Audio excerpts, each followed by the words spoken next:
Hi everyone, this is Ann Clemmer, and we are back with an easy watercolor background that you can use on any card to make it nice and elegant. And the key is to start off with some watercolor paper. And we're using a re-inker, and you should stock up on re-inkers because it'll keep your pad going forever and you never know when you're going to run out. So anyway, that's a second use for it, the original use, but you can see where I'm taking an aqua painter and I'm just picking up some of that color. Now, if you squeeze the ink pad so that the ink goes into the lid, you could do this that way as well, but you're not going to get as intense a color, and so it would be very pastel. Now you noticed as I've heated this up a bit, going a little bit faster, it's not exactly even, but that's okay. It will even out as it dries, and if you don't like it, you can go back, but I want it to kind of look like somebody just splashed some paint up there. Now when you're done, make sure that you have a paper towel nearby, and you can just wash the aqua painter on there until it comes up clear. Put your watercolor paper off to the side, and let's get started on the rest of the card. Now I've taken this framelit, and you could pop these out with a pokey tool, but there's really a better way to do it, and that is to use this die cut brush.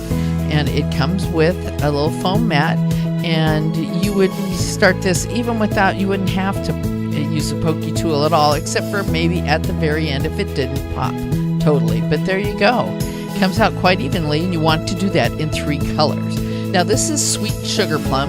It's 4 1/4 by 11, and make sure that you score it in half at 5 1/2, and then use your bone folder.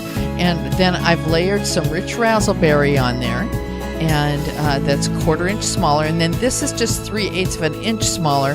And because it may want to bend, I'm using the fast fuse all the way around, and because I want it to stick really well.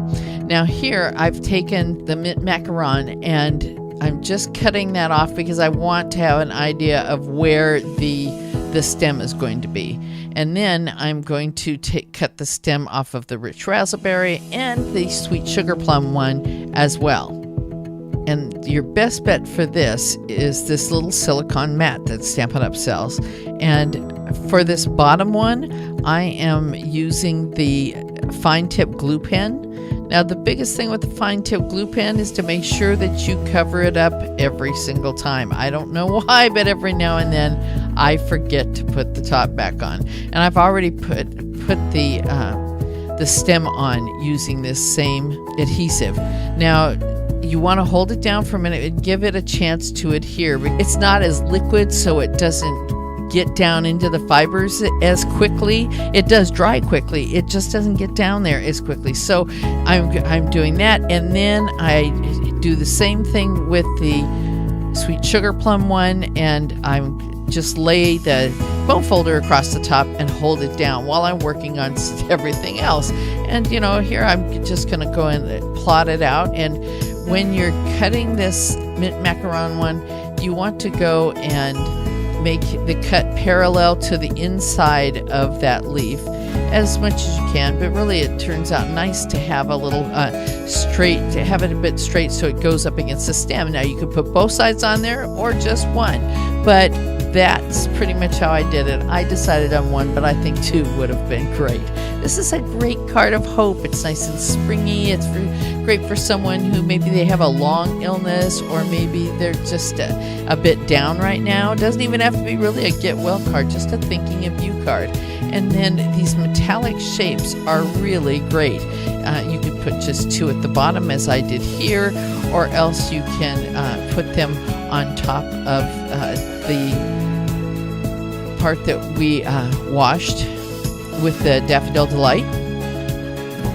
And there you got it. You know, I mean, the biggest choice is, do we put 2 on or what? But that's good for me. I hope that's good for you. This is Ann Clemmer. Oh yeah, put the top on that fine tip glue pen so that you can use it next time. I'm here with Stamper Dog from StamperDog.com, where we put a little ink, paper, and fun into your day.